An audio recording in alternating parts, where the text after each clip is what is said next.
Bonsoir tout le monde, c'est Fatih de l'Alliance Française au micro, accompagné de Super Yannis, l'Université du TEPAC et Cut Radio. Bonsoir Yannis. Καλησπέρα και από μένα, είμαι ο Γιάννης ο Κωστίδης, όπως πολλοί με ξέρετε, πολλοί δεν με ξέρετε. Γεια σου ακροατή, γεια σου ακροάτρια. Έχουμε έρθει στην κλασική μας ώρα και τις κλασικές μας αναζητήσεις. Et oui, comme dit Yannis, c'est l'émission consacrée à la musique classique, c'est Ceci est un piano, en référence à l'émission Ceci est un stylo du vendredi de mes copains Ludo et Bertrand. Alors aujourd'hui, on est le 11 novembre, ça n'échappera à personne, c'est la fin de la Première Guerre mondiale. On va parler à cette occasion de musique classique, bien sûr, à travers un thème qui va être les hymnes nationaux. On va essayer de découvrir des choses intéressantes à travers les hymnes nationaux de la belle musique. Pour préciser rapidement, l'hymne national européen le plus ancien, c'est l'hymne national hollandais, écrit en 1568. Petit bonjour à Suzanne. Elle saura pourquoi. La plupart des nations adoptèrent un hymne national à partir seulement du 19e ou du 20e siècle. C'est assez récent, hein, les hymnes nationaux. Alors ça peut ressembler soit à une marche militaire, une fanfare, voire même un opéra. D'habitude, ils sont habituellement chantés dans une langue commune et officielle du pays, mais il y a des exceptions pour les États qui ont plus d'une langue officielle. Ça paraît tout bête, mais par exemple la Suisse, ils ont 4 langues nationales, le français, l'allemand, l'italien et le romanche, le suisse romanche. Par conséquent, ils ont 4 hymnes nationaux, la musique est la même, les textes sont évidemment traduits. D'autres pays ont fait d'autres choix, comme le Kosovo.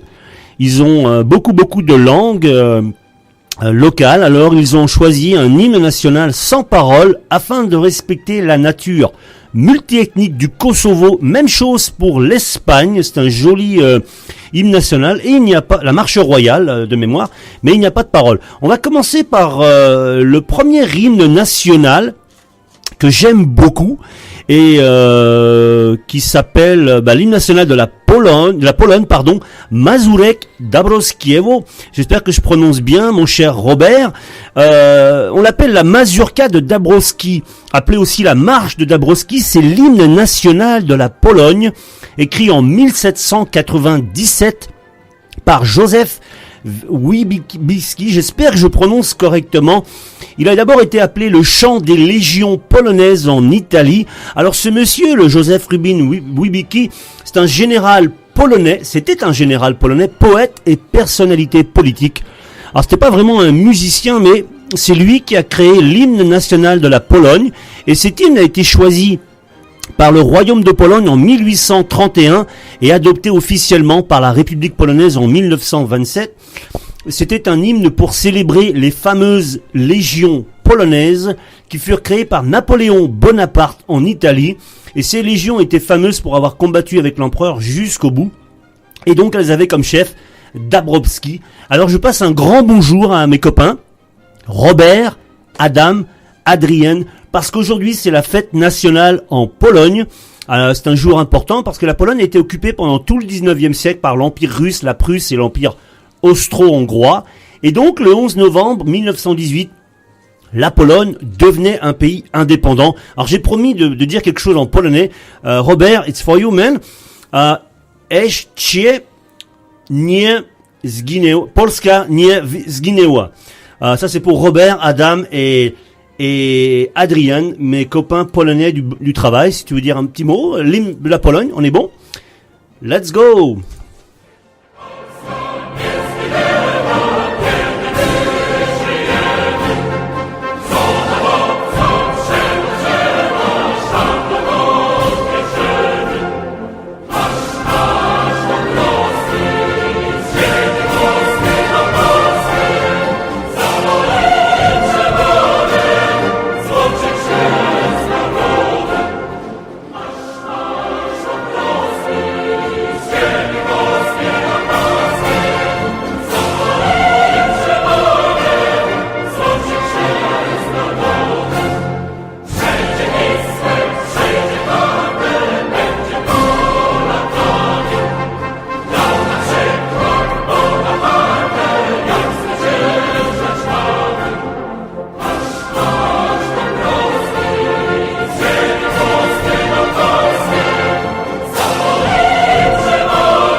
Η μαζούρκα του Νταμπρόφσκι ήταν αυτή που ακούσαμε, ο εθνικός ύμνος της Πολωνίας. Έχουμε ιστορίες να λέμε εδώ στο στούντιο με τον αγαπητό Φατί.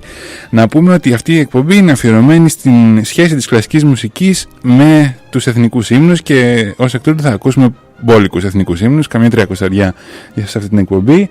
Να πούμε ότι ο πολωνικός εθνικός ύμνος είναι μια μελωδία πάρα πολύ υπερβολικά, θα λέγαμε, αξιοσέβαστη για τους Πολωνούς φίλους μας, οι οποίοι, αυτό συζητούσαμε και τώρα μέσα στο στούντιο, ότι συνηθίζουν να σηκώνονται κατευθείαν ακούγοντας αυτό το κομμάτι, ένα κομμάτι της κουλτούρας τους. Ας το πούμε. Και συνεχίζουμε με την Ιταλία, έτσι. Ευχαριστώ Yanis. Παρακαλώ. Yanis va traduire de temps en temps. Cet homme a beaucoup de talent. Alors, j'espère avoir fait plaisir à mes copains polonais. Maintenant, on va attaquer l'hymne national de l'Italie pour un autre camarade. L'hymne italien est intéressant parce qu'il est d'abord très beau, on dirait un opéra, et ensuite il a 3 titres. Il s'appelle Il Canto degli Italiani, le chant des Italiens, Inno di Mameli, l'hymne de Mameli, et Fratelli d'Italia, c'est comme ça qu'on le connaît en France, frère d'Italie, écrit en 1847 par un jeune homme de 20 ans, Goffredo Mameli, et la musique par Michele Novaro. Et puis, cet hymne de Mameli est devenu d'abord provisoirement l'hymne national de la jeune République italienne en 1946. Et j'ai découvert qu'il est devenu seulement l'hymne officiel que depuis 2005. Donc c'est très très récent, 2005 seulement. Et alors, Goffredo Mameli, pour le présenter rapidement, c'est un jeune poète et patriote italien de 20 ans, disais-je. Son père était un militaire, un amiral, et commandait la flotte du royaume de Sardaigne. Et à 22 ans, il a participé à une bataille, à un combat, pour défendre la République italienne. Il était blessé contre les soldats français de Louis-Napoléon Bonaparte. Sa blessure s'est infectée et il est mort après 1 mois. Donc ce monsieur était un vrai démocrate, républicain italien, et il s'est battu pour son pays. Alors je vais présenter ça en italien. Questo è l'inno nazionale italiano dedicato a Raphaël. C'est pour Raphaël, mon ami. Yanis, c'est quand tu veux.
Ακούσαμε λοιπόν τον Εθνικό Ύμνο της Ιταλίας, ο οποίος γράφτηκε το 1847 από φοιτητή και πατριώτη, τον Γκοφρέντο Μαμέλη.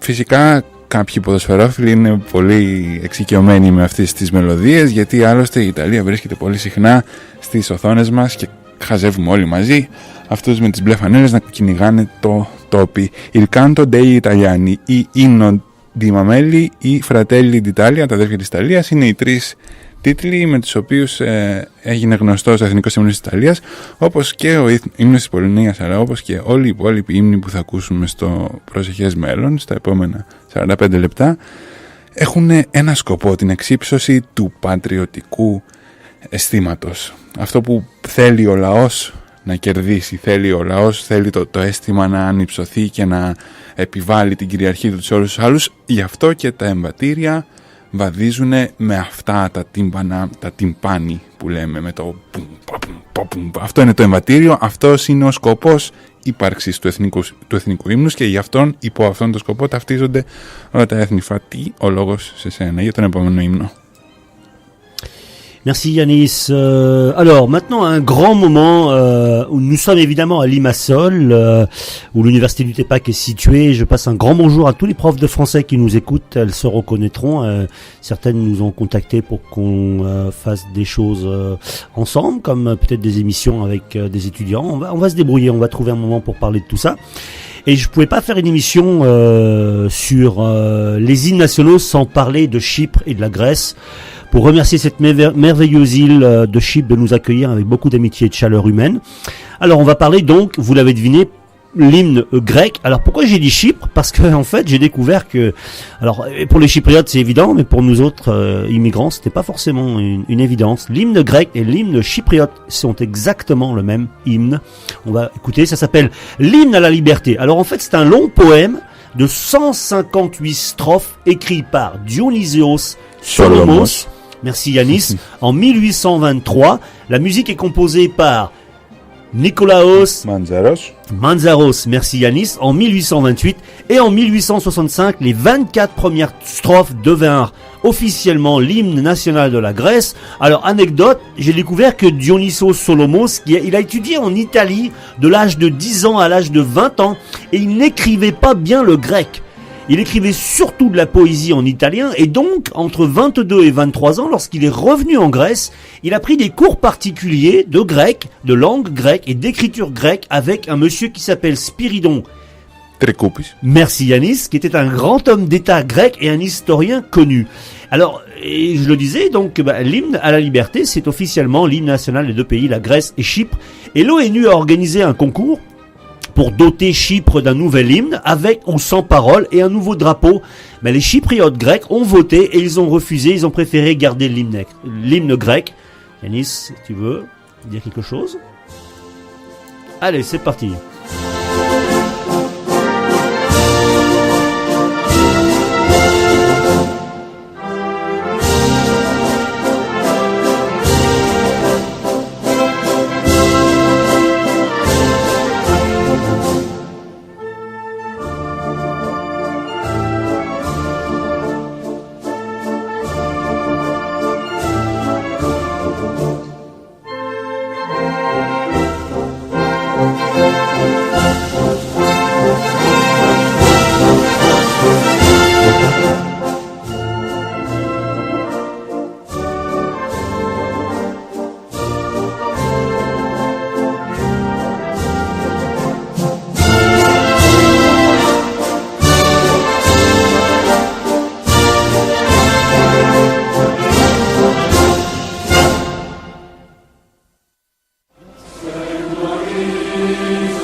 Ah, excellent, excellent cet hymne grec. Et je le répète, l'hymne grec, donc, pour nous autres Français qui ne le savions pas, c'est aussi l'hymne de la merveilleuse île de Chypre.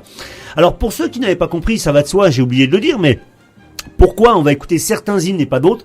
En fait, c'est tout simple. Comme on est aujourd'hui à célébrer la fin de la Première Guerre mondiale, j'ai pensé qu'il était intéressant d'écouter certains hymnes de certains pays. On ne pourra pas écouter tous, évidemment, mais certains pays qui ont participé à la Première Guerre mondiale. Alors, maintenant, ça va être l'hymne russe, qui à l'époque, évidemment, s'appelait l'Empire russe. Alors, on va écouter donc l'hymne national de la Fédération de Russie. Gosudarstveni Gimn Rossiyskoi Federatsii. C'est l'actuel hymne national de la Russie. En gros, Nasha Lyubimaya Strana, ça veut dire notre Russie, notre nation enchantée, notre pays bien aimé. Beaucoup de changements d'hymne pour l'URSS et la Russie au XXe siècle. Ce nouvel hymne dont on va écoutez la musique bientôt, a été adopté en l'an 2000 par le président Vladimir Poutine, qui remplaçait la chanson patriotique utilisée depuis 90, qui elle-même succédait à l'hymne de l'URSS composé, donc l'hymne de l'Union soviétique composé en 1944 par Alexandre Alexandrov, et les paroles de Sergueï Mikhalkov furent retravaillées en collaboration avec le Kremlin, une espèce de censure là, mais en gros toutes les références à Lénine et au communisme furent supprimées. Les nouvelles paroles insistent davantage sur la grandeur et les richesses du pays. Donc on va reconnaître quand même l'hymne qui était celui de l'URSS, mais les paroles sont un petit peu différentes. Donc maintenant l'hymne national de Russie, s'il te plaît Yanis.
Magnifique hymne national russe que l'on dédie évidemment à toute la communauté russe et russophone qui vit à Limassol et à Chypre. Alors évidemment l'Empire russe n'était pas que la Russie, on aurait pu parler de la Biélorussie, l'Ouzbékistan, Tadjikistan, tout ce que vous voulez. Bon, on va parler de l'Ukraine un petit peu pour des raisons personnelles. J'ai des amis en Ukraine, bonsoir Tatiana et Tadletibia. La gloire de l'Ukraine n'est pas encore morte, ni sa liberté, ça c'est le titre de l'hymne national de l'Ukraine composé par le père Mikhailo Verbitsky et les paroles sont de Pavlo Tchoubinsky. C'est tiré d'un poème de 1863 qui s'appelle Meta. Il s'agit d'un chant patriotique qui exalte l'amour de ce magnifique pays qu'est l'Ukraine et qui cultive la mémoire des héros nationaux. Adopté pour la première fois en 1917 et supprimé par les soviétiques en 1920, évidemment interdit pendant toute l'URSS, ça va de soi, puis rétabli de facto comme l'hymne national ukrainien en 1991, confirmé par le Parlement ukrainien en 1996. La gloire de l'Ukraine n'est pas encore morte, ni sa liberté. Yanis.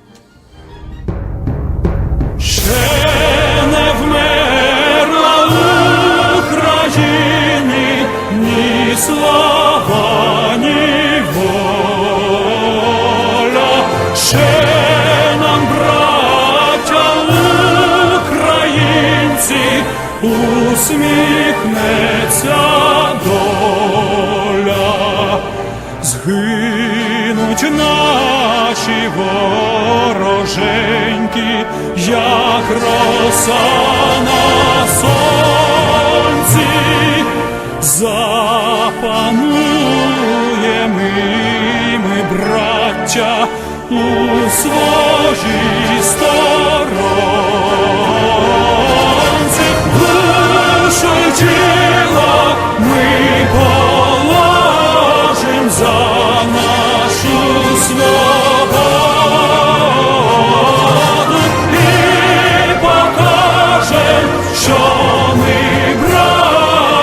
козацького роду. Душу й тіло ми положим за нашу свободу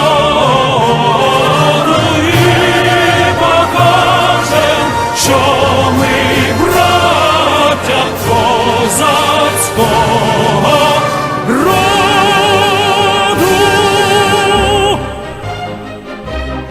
Δεν πέθανε ακόμα της Ουκρανίας η δόξα και η ελευθεριά. Αυτός είναι ένας στίχος, αυτός είναι ο τίτλος μάλλον του Εθνικού Ύμνου της Ουκρανίας, ο οποίος θα μπορούσε να ανήκει σε οποιαδήποτε άλλη χώρα, γιατί όλοι οι στίχοι όλων των εθνικών ύμνων μιλάνε για αυτά τα πράγματα. Συνεχίζουμε για τον Εθνικό Ύμνο της Γερμανίας. Ευχαριστώ Yanis. Magnifique hymne national ukrainien, très très jolie langue que l'ukrainien. J'ai eu la chance de l'entendre en vrai en Ukraine, c'est très beau, très musical. Alors maintenant, l'hymne national de l'Allemagne. Évidemment, la Première Guerre mondiale ne pouvait pas se faire sans l'hymne allemand, ça va de soi. Je suis bien content qu'on vive dans un espace communautaire européen pacifié. J'espère que les jeunes qui nous écoutent, les jeunes chypriotes qui nous écoutent, se rendent compte d'avoir la chance qu'ils ont de vivre en paix. C'est très important. Nos grands-parents n'ont pas forcément eu cette chance. L'hymne national allemand possède plusieurs titres. On l'appelle le chant d'Allemagne ou le chant des Allemands. C'est un chant dont le 3e couplet seulement est considéré comme l'hymne national officiel de l'Allemagne. Les paroles composées par l'écrivain, alors attention, son nom c'est rock'n'roll, hein, August Heinrich Hoffmann von Fallersleben, j'espère que je l'ai dit correctement, en 1841 et furent spécialement créés sur une superbe musique de Joseph Haydn, Papa Haydn, le grand ami de Mozart, qui est à l'origine en 1797 une partition pour quatuor à cordes et Haydn lui-même l'avait emprunté, avait copié ça d'une jolie mélodie d'origine croate. Alors on pourra en parler juste après, mais Haydn souhaitait créer donc un chant d'anniversaire pour l'empereur François II du Saint-Empire, l'Empire allemand, et le titre est alors, à l'époque, Dieu sauve l'empereur Franz, basé sur le modèle de Dieu sauve la reine, ou God Save the Queen en anglais. Yanis.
Άκου να δεις τώρα τι έγινε. Το 1841 γράφτηκε ο γερμανικός εθνικός ύμνος και αυτό που έγινε είναι το εξής. Η τρίτη στροφή σήμερα μόνο αυτή τραγουδιέται, γιατί στη δεύτερη στροφή αναφέρεται η φράση Deutschland über alles, η οποία έχει ταυτιστεί με το καθεστώς του Τρίτου Ράιχ. Έτσι λοιπόν υπάρχουν πολλές περιπτώσεις όπου άνθρωποι οι οποίοι δεν είναι Γερμανοί, δεν έχουν σχέση μεγάλη με τη Γερμανία, για παράδειγμα φεστιβάλ, σε διάφορες Ολυμπιάδες, τραγουδούν όλο το άσμα μαζί, όλο τον ύμνο μαζί, με αποτέλεσμα να δημιουργούνται επεισόδια, γιατί δεν ξέρουν φυσικά ότι οι πρώτες δύο στροφές έχουν σταματήσει να λέγονται.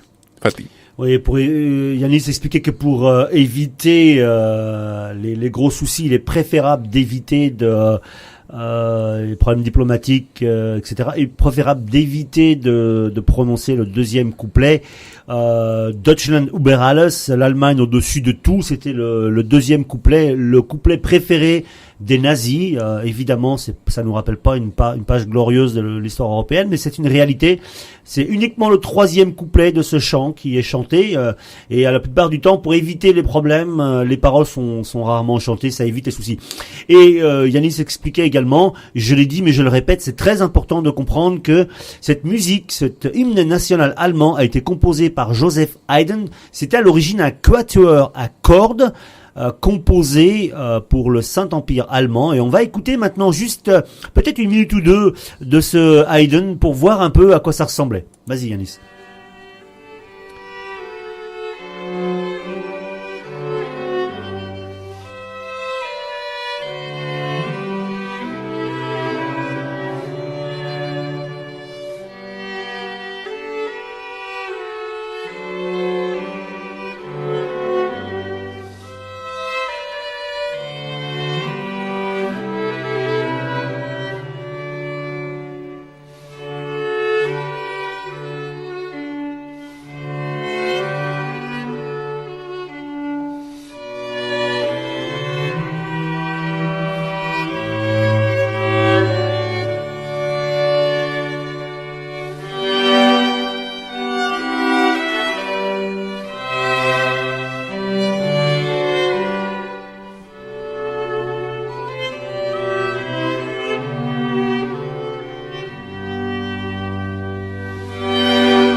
Magnifique quatuor à cordes d'Haydn. On a bien reconnu la mélodie de l'hymne national allemand, que je trouve personnellement très très beau. Alors maintenant on va écouter l'hymne national belge qui s'appelle la Brabançonne. Ça m'a paru intéressant d'écouter l'hymne national belge. Pourquoi ? Parce que 14-18 ou 39-45, les pauvres, ils étaient en plein milieu des conflits entre la France, l'Angleterre, l'Allemagne. Ils se trouvaient en passé le carrefour, hein, donc ils sont en plein milieu. L'autoroute des troupes allemandes en direction de la France, malheureusement pour eux. Alors la Brabançonne, c'est l'hymne national de la Belgique, comme je disais. Les paroles existent en français, en néerlandais, n'est-ce pas Suzanne, et en allemand. Les paroles originales ont été créées donc au départ en français, et évidemment les deux autres versions officielles en hollandais et en allemand sont des traductions, des adaptations de la version française originale. Et j'ai appris jusqu'en août 1830, les Belges chantaient les chants, les hymnes nationaux français, dont la Marseillaise comme refrain patriotique parce qu'il n'en avait pas. Alors aussi intéressant, c'est un monsieur qui s'appelle Généval, un acteur français, de son vrai nom Alexandre Deschet, qui séjournait en Belgique et accompagné d'un ténor bruxellois, François van Capenhout, j'espère que je prononce correctement, qui ont respectivement composé les textes et la musique de l'hymne national belge. D'abord, cet hymne s'appelait la bruxelloise et puis finalement elle est devenue la Brabançonne. Petite anecdote, les paroles originales composées par Généval, alias Alexandre Deschet, le français, à la fin d'août 1830, étaient à l'origine destinées à glorifier la sagesse du roi des Pays-Bas et à glorifier la paix avec la Hollande. Malheureusement, septembre 1830, un conflit éclate entre la Belgique et la Hollande et Généval était sur le champ de bataille. Il a eu la tête arrachée par un boulet hollandais. Pas de chance pour lui, il écrit un texte sur la paix, il se fait tuer sur le champ de bataille. Alors, anecdote supplémentaire, aujourd'hui pour éviter les problèmes entre les communautés francophones et hollandophones, l'hymne est généralement joué sans parole.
Et oui, magnifique hymne national de la Belgique. Alors maintenant, évidemment, l'Alliance française oblige. Je ne peux pas faire une émission sur les hymnes sans l'hymne national français. Pour ceux qui l'ignoraient, on a deux hymnes nationaux en France. Eh oui, je suis sûr qu'il y a beaucoup de Français qui l'ignorent. Et il y a bien deux hymnes nationaux officiels en France. Tout le monde connaît évidemment la Marseillaise. On va écouter un autre. D'abord, on va commencer par l'autre hymne national de la France. Il possède 3 titres. Premier, l'hymne à la liberté, c'était le titre original. Il a été ensuite rappelé, changé, renommé par Robespierre, le chant du départ. Et puis, on l'appelle aujourd'hui La victoire en chantant, c'est le titre le plus connu. Alors, La victoire en chantant ou le chant du départ, c'est un chant révolutionnaire, un hymne à la guerre écrit par Étienne Nicolas Méhult pour la musique et Marie-Joseph Chénier pour les paroles en 1794, 5 ans après la Révolution française. Il avait été joué le 14 juillet 1794 pour célébrer l'anniversaire de la prise de la Bastille. Il est devenu l'hymne national du premier empire de Napoléon. Napoléon préférait cet hymne national. D'ailleurs, il a été également utilisé pendant toute la Première Guerre mondiale pour exalter les soldats français partant au combat. On l'a appelé cet hymne le petit frère de la Marseillaise. Après avoir été un symbole de la volonté de défendre la patrie durant les 2 guerres mondiales, il est toujours chanté par l'armée française. Je suis persuadé qu'il y a plein de Français qui l'ignorent, mais nous avons 2 hymnes nationaux. On va écouter le premier pour vous montrer un petit peu à quoi ça ressemble.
Ακούσαμε το Le Chant du Départ, είναι ο πρώτος εθνικός ύμνος της Γαλλίας, ο οποίος αργότερα σταμάτησε να ισχύει σαν εθνικός ύμνος και υιοθετήθηκε γνωστή σε όλους μας αλλιώτιδα, η οποία ξέρουμε και θα ακούσουμε σε λίγο. Et oui, alors le fameux chant du départ, je suis persuadé que j'ai surpris certains Français. Ça, je mets ma main à couper. Première strophe, c'est un homme qui chante. Seconde strophe, c'est une femme qui chante. Troisième strophe, c'est un enfant. C'était pour montrer que toute la nation, hommes, femmes, enfants, étaient réunis contre le reste de l'Europe, ce qui nous voulait entre guillemets du mal. Maintenant, on va écouter la version officielle, la Marseillaise, l'hymne actuel de la République française, écrite en 1792, adoptée officiellement en 1795. Yanis, si tu veux, on va mettre la musique.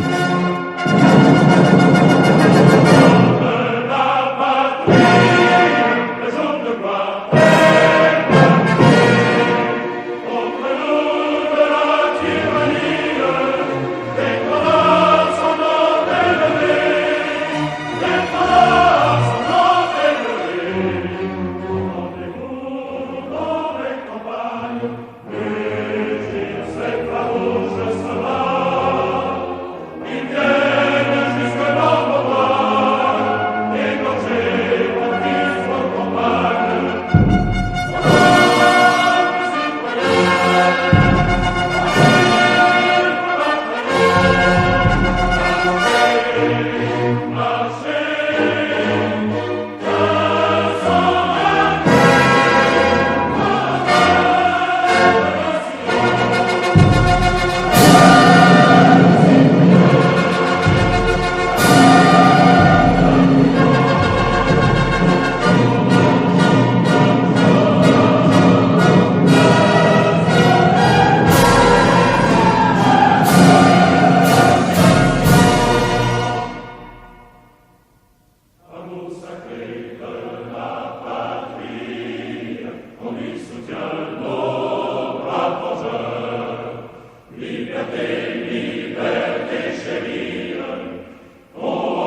oui, retour en onde avec Yanis à la technique. Alors, on a écouté la fameuse Marseillaise qui paraît-il est très connue. Bon, je suis ravi.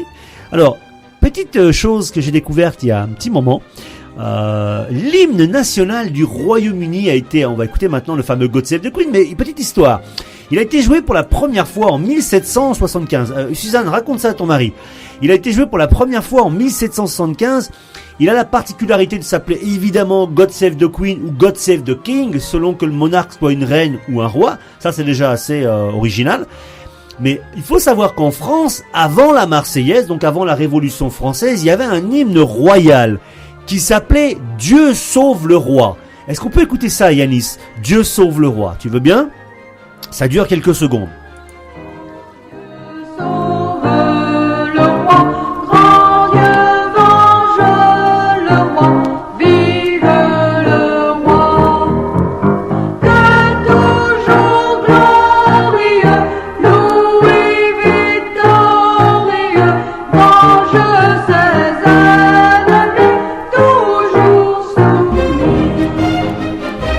Alors là, si on me dit que ça ressemble pas à God Save the King, là je n'y comprends plus rien. Là, je vais être très sérieux. La France avait créé en 1686, entendez bien, en 1686, écrit par la duchesse de Brinon sur une musique de Jean-Baptiste Lully. Pour ceux qui se rappellent de l'émission sur le baroque français qu'on a fait, un texte, l'hymne royal qu'on a écouté, la version au piano très courte, Dieu sauve le roi. Cette duchesse de Brinon, c'était la mère supérieure de la maison royale de Saint-Louis, qu'on appelle aujourd'hui le lycée militaire de Saint-Cyr. Elle avait écrit ce chant pour l'inauguration de son école par le roi de France. Eh bien, comment cet hymne royal français est-il arrivé en Angleterre? C'est très simple. Le chant français a été orchestré par Handel. Handel l'a entendu en France. Il y avait des immigrants anglais qui ont entendu ce chant royal en France. Ils l'ont ramené avec eux en Angleterre. Handel l'aimait bien. Handel, le musicien allemand devenu anglais. Il l'aurait par la suite donc arrangé et réorchestré. Et ben, Handel s'est pas gêné. Il l'a vendu à la couronne britannique, au roi anglais. Il a vendu cet hymne pour en faire évidemment le nouvel hymne royal anglais, ce qui aujourd'hui lui vaut la paternité de l'œuvre. Mais je le dis, je l'affirme de manière très claire, le God Save the King ou God Save the Queen est une œuvre française. Moi, ça m'amuse beaucoup. Alors, les Anglais, peut-être même les Anglais eux-mêmes ne le savent pas. Et si tu veux qu'on écoute le God Save the Queen.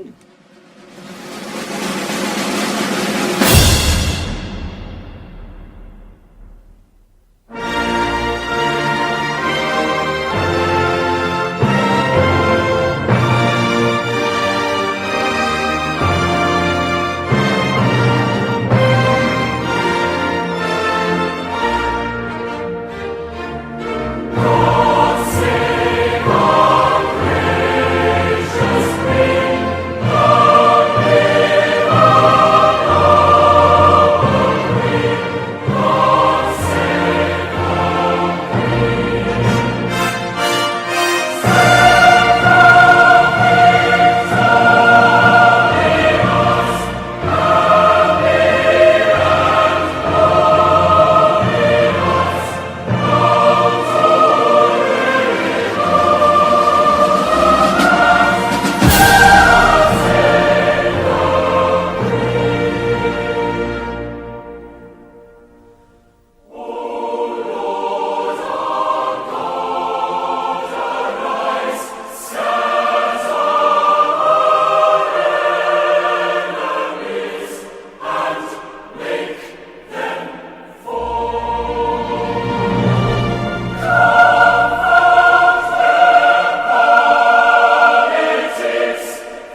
Alors ça, c'était pour nos amis britanniques qui vivent sur la merveilleuse île de Chypre, pour les raisons que vous savez. Je suis persuadé que nos amis britanniques, la plupart d'entre eux ne doivent pas non plus savoir que leur hymne national a été originellement écrit en France par deux Français, musique de Jean-Baptiste Lully et les paroles de la duchesse de Brinon. Parenthèse également, le petit État, la petite principauté du Liechtenstein qui se trouve entre la Suisse, l'Allemagne et l'Italie, je pense, ils ont exactement la même musique. Il faut regarder sur Google, Wikipédia, hymne du Liechtenstein, et vous verrez, c'est exactement la musique de God Save the Queen. Ils l'ont emprunté et ils ont un titre en allemand, évidemment. Mais c'est pas un problème, c'était juste pour le petit clin d'œil. On va finir l'émission. Alors, petite information, on va finir. On pouvait pas ne pas parler de l'hymne européen, l'hymne, je sais pas si on peut dire l'hymne plutôt continental que national, l'hymne continental européen, on va dire ça comme ça. On va donner 2-3 informations là-dessus, parce qu'il m'avait semblé intéressant de parler des plus grands pays qui ont participé à la Première Guerre mondiale. Je le répète, aujourd'hui, le 11 novembre, traité de paix de la Première Guerre mondiale. On va rappeler pour mémoire les pays qui ont malheureusement participé à cette guerre. La République française, l'Empire britannique, l'Empire russe, le Royaume d'Italie, les États-Unis, le Royaume de Serbie, le Royaume de Roumanie, l'Empire du Japon, Royaume de Belgique, République portugaise, Royaume de Grèce, l'Empire allemand, l'Empire austro-hongrois, l'Empire ottoman et le Royaume de Bulgarie. Et évidemment, on ne pouvait pas écouter tous les hymnes nationaux, il a fallu faire un choix. Choix tout à fait subjectif, hein, j'assume. C'était plutôt la qualité de la musique ou les anecdotes qui étaient intéressantes. On va écouter maintenant l'hymne de l'Europe, alors qui s'appelle l'Aude à la joie.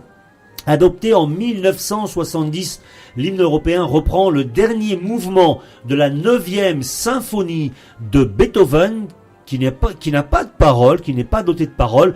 Plusieurs propositions de paroles pour cet hymne européen ont été faites. On n'a jamais trouvé de consensus. La raison est très simple, c'est comme pour le Kosovo, c'est comme pour l'Espagne, c'est le choix de la langue qui aurait été problématique. En quelle langue fallait-il faire cet hymne européen? C'était soit on le faisait dans beaucoup de langues, soit dans aucune. Le choix, la simplicité a été fait, ça sera donc dans aucune langue. L'hymne européen, Ode à la joie, Beethoven, Yanis, si tu veux.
Ακούσαμε λοιπόν την Οδή στη Χαρά του Ludwig van Beethoven, η οποία μου έκανε εντύπωση αφού ο τρόπος με τον οποίο έχει γραφτεί διαφέρει κατά πολύ από όλους τους άλλους. Τι σημαίνει αυτό? Παρατηρώ μια χαρά όντως, δηλαδή και διαφορετικό όνομα να είχε η μελωδία που συνέδεσε ο Μπετόβεν, νομίζω θα εξήχε,